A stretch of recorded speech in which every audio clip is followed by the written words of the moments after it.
This is Daily Armenia, CivilNet's daily news digest. Here's what you need to know today.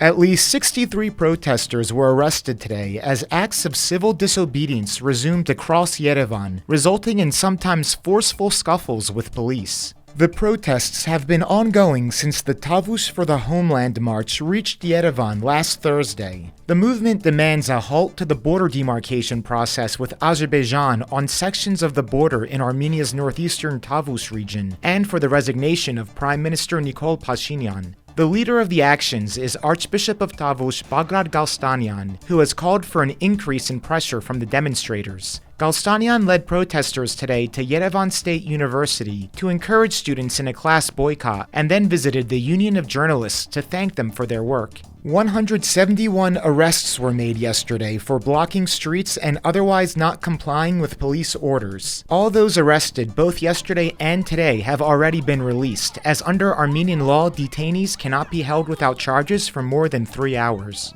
Government officials have called the protests an attempt to carry out an illegal coup. The protesters are working with opposition parties in parliament in order to hold a vote of no confidence to remove Pashinyan from office, though his majority civil contract party has enough votes to defeat it.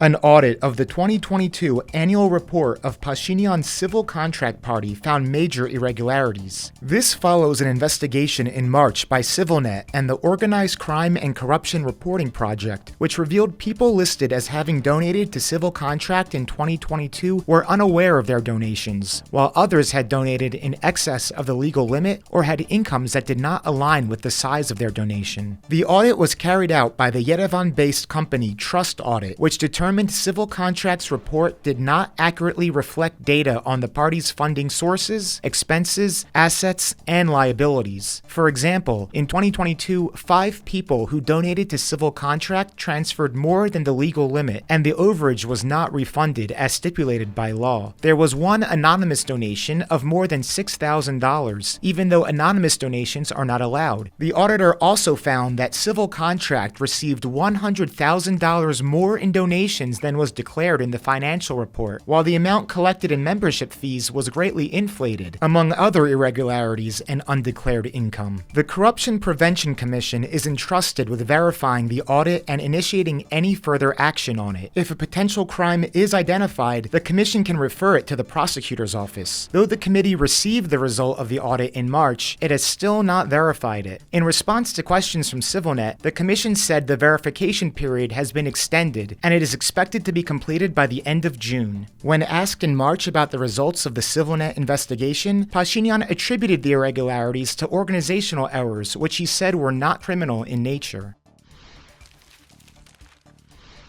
Today, Pashinyan was a featured speaker at this year's Copenhagen Democracy Summit in a panel called From the Front Lines, Armenia's Defense of Democracy. Pashinyan asserted that the revolution he led in 2018 made democracy a reality in Armenia, saying prior to it, massive election frauds were the usual companion of elections in our country. He reiterated Armenia's hopes that it will be included in military funding from the European Peace Facility, which was recently blocked by Hungary on the condition that Azerbaijan also receive funding. When asked when he'd like to see Armenia join the EU, Pashinyan quipped, "This year."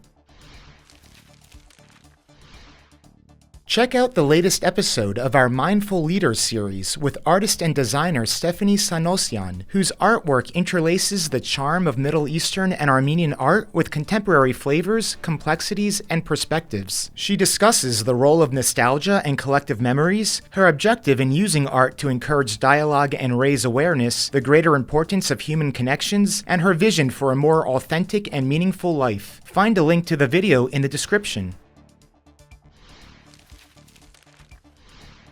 And finally, the CivilNet number of the day is 9,925. That's the number of displaced residents of Nagorno-Karabakh who have left Armenia and not returned as of May 1st, according to the latest data from the National Security Service. This number has been subject to speculation, as it is considered a barometer of the government's success or failure to absorb the population from Nagorno-Karabakh who have faced various difficulties after losing their homes and most of their possessions.